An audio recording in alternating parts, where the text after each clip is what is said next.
This is Mitch for Indigenous Insights. We're at the Marquette Armory in Marquette, Michigan. We're here for the 25th annual Learning to Walk Together powwow. I'm here with Mr. Donald Chosa. You're our head dancer. Head dancer today, right? Yeah, head dancer for the powwow. All right, so welcome up to the area here. You had a little bit of a drive, right?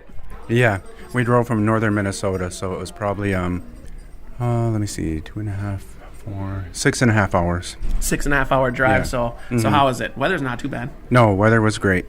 Weather was great. Yep. So just for some of the people out there, just for some of the listeners, as one of the head dancers, what does that mean, be a head dancer?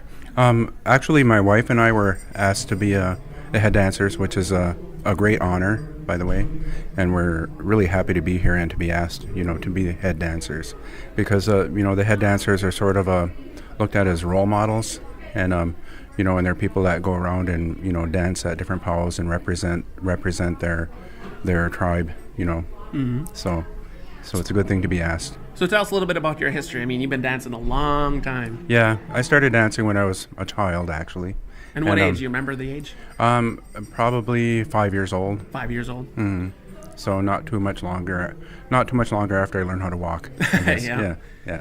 So where did you start off going to? Like, where's your kind of home powwow?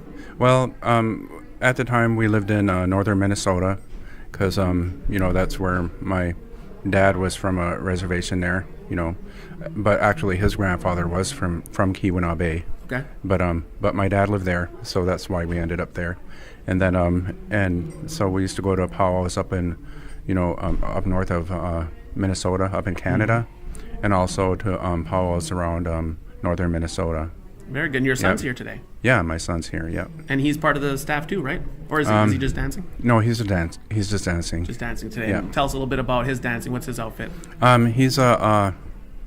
He's men's woodland style. So, and that consists, of a lot of beadwork, usually floral beadwork, which is typical of the Ojibwe up north, and then and so he doesn't wear a bustle, and so that's what they consider woodlands. Okay. Mm-hmm. All right. So tell us a little bit about what you have going on. I mean, I've seen things on Facebook, and you tell me you're not working now, but you're definitely doing some work. Tell us about your latest adventure. Okay. Well, what happened was my grandfather passed away, and then someone had turned in his belongings to the tribal museum there in Bois Fort, mm-hmm. and then the museum wasn't sure what to do with them, so they thought that they knew that I worked for the tribe then at that time, and so they brought them to me in a trunk, and then a lot of it was articles that he had written, because he liked to write. Okay. And they didn't know that the manuscripts were in there. They were unaware.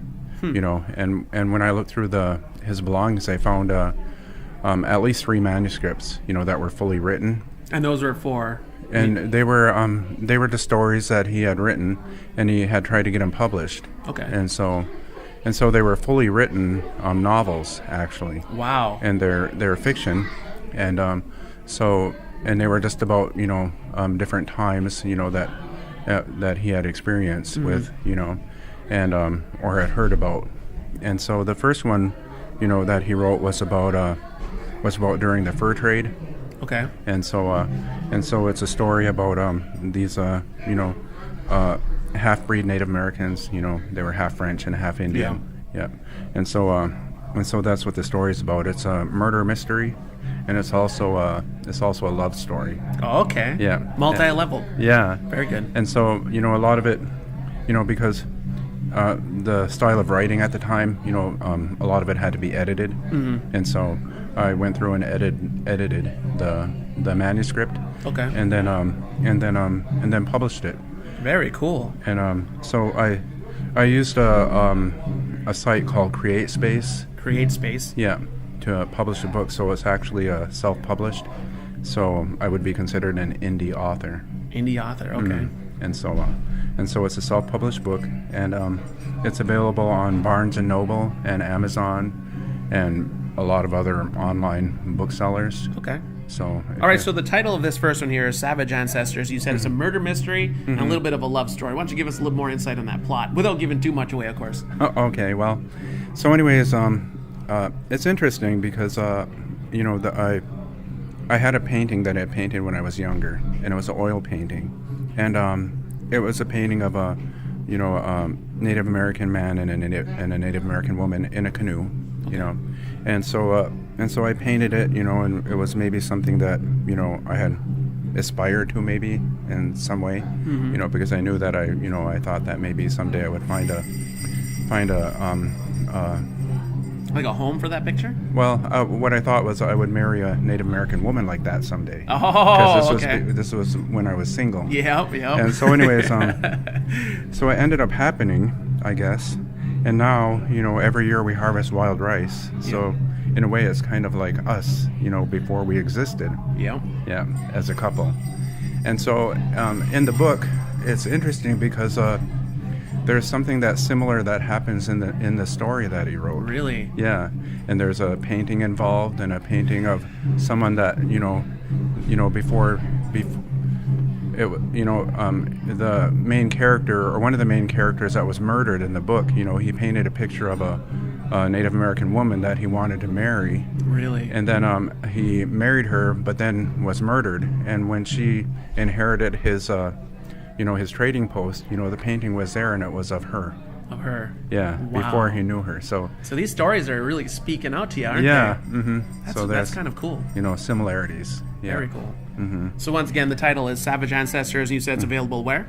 On Barnes & Noble and Amazon.com. Okay, and then are you active on Facebook or YouTube? You want people to find you on social media at all? Well, they can find it on social media, yeah. Okay. I do have under Donald Chosa, you know. Yeah. Yeah. So, all right, very good. Well, check it out. I really like to check it out too. That sounds really cool, and I like the way that it speaks to you like that. Yeah. And then it was these were when were these actually written for the first time? Then how old were you at that point?